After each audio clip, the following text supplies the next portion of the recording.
0. The Indian Space Research Organization added a new chapter in its space odyssey by successfully launching the historic Chandrayaan 3 mission to Moon on Friday.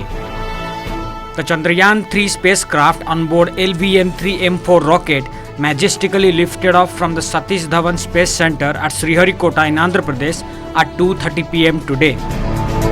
The ISRO announced successful separation of the satellite from the launch vehicle and its subsequent entry into the space in Earth-centric phase. The Chandrayaan 3 satellite, which has now been injected into the desired orbit in good health, will continue its journey to the Moon for over a month before its planned landing on Moon on August 23. Soon after the momentous launch of the mission, cheers, greetings and hugs sparked at the ISRO in the presence of eminent personalities including Union Minister Jitendra Singh. Congratulations and greetings poured in from all quarters following the successful launch of Chandrayaan 3.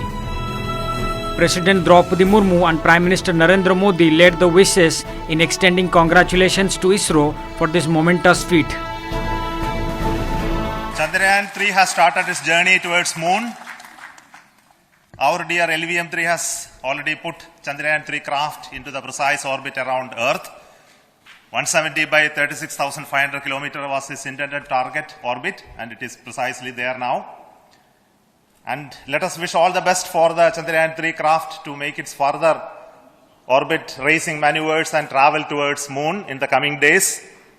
So let me wish all the very best to Chandrayaan 3 for its further journey towards Moon.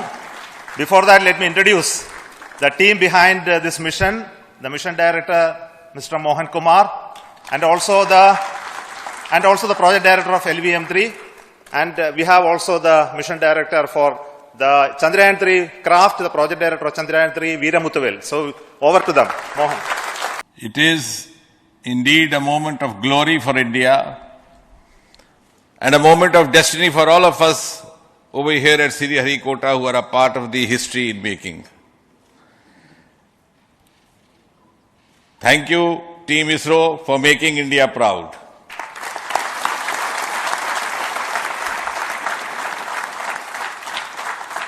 And thank you, Honorable PM Narendra Modi ji, for having made this possible by unlocking the gates of Sriharikota and enabling the India's space sector. You would recall, Honorable Prime Minister had very recently said, sky is not the limit. And living by his words, I think the Chandrayaan today has gone beyond the limits of sky to discover the unexplored horizons of the universe beyond.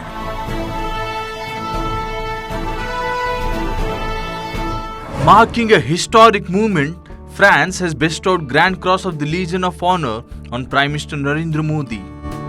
It is the highest French honor in military or civilian orders. Prime Minister Modi is the first Indian PM to receive this honor. This Legion of Honor conferred by France is yet another one in a series of top international awards and honors bestowed by various countries on PM Modi. In the past, the Grand Cross of the Legion of Honor has been received by select prominent leaders and eminent personalities from across the world.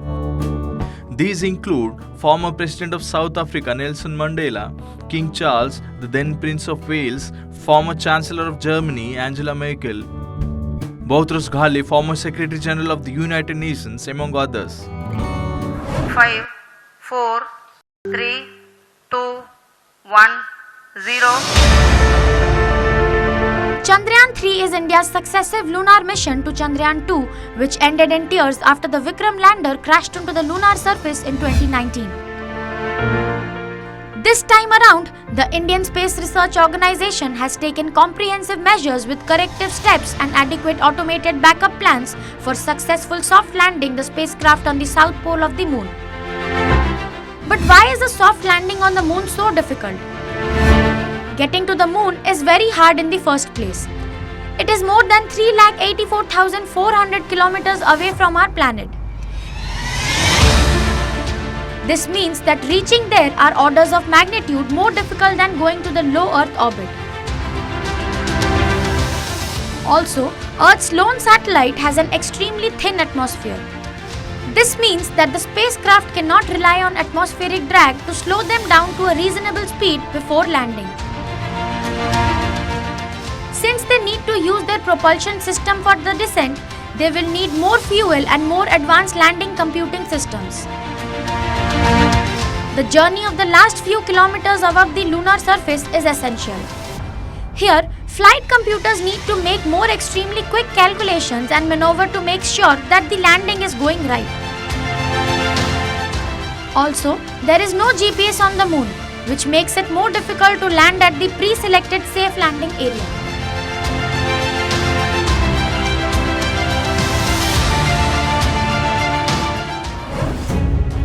Smoke in Chennai-Bengaluru double-decker express triggered panic among passengers in Andhra Pradesh Chittoor district. The incident happened on Thursday. Smoke from one of the coaches sent panic among passengers. After noticing the smoke, passengers of S6 coach pulled the chain and got down on the train. The incident occurred near Kuppam town in Chittoor district.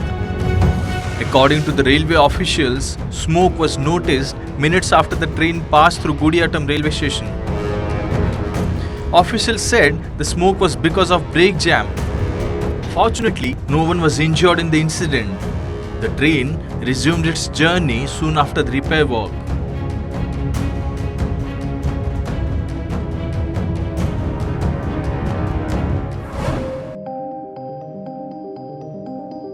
The landing region of India's third lunar mission, the Chandrayaan 3, has been kept around same as that of its earlier unsuccessful predecessor, mission Chandrayaan 2. Chandrayaan 3 will land near the south pole of the moon at around 70 degrees latitude. Most previous moon-bound spacecrafts had landed in the equatorial region, either a few latitudes north or south of the equator on the lunar surface. This is because it is easier and much safer to land near the equator, since both the terrain and the temperatures are more favorable to the operation of the spacecraft and its instruments. The two poles on the opposite sides of the moon are in complete darkness, where temperatures can go below 230 degrees Celsius. But the extremely cold temperatures of the relatively unexplored polar regions mean that things trapped there would be frozen in time in a way without undergoing much change. The rocks and the soil in the moon's north and south poles could give scientists clues about the origin of our solar system. The moon's south pole region is also larger than that of the north pole, which gives it a better option for landing of the spacecraft. There is also a possibility of presence of water in the permanently shadowed areas of the moon. Such dark craters on the moon's surface are estimated to hold nearly 100 million tons of water. The moon's regolith also has traces of hydrogen, ammonia, methane, sodium, mercury and silver, making it an untapped source of essential resources. With Bureau Report OTV News.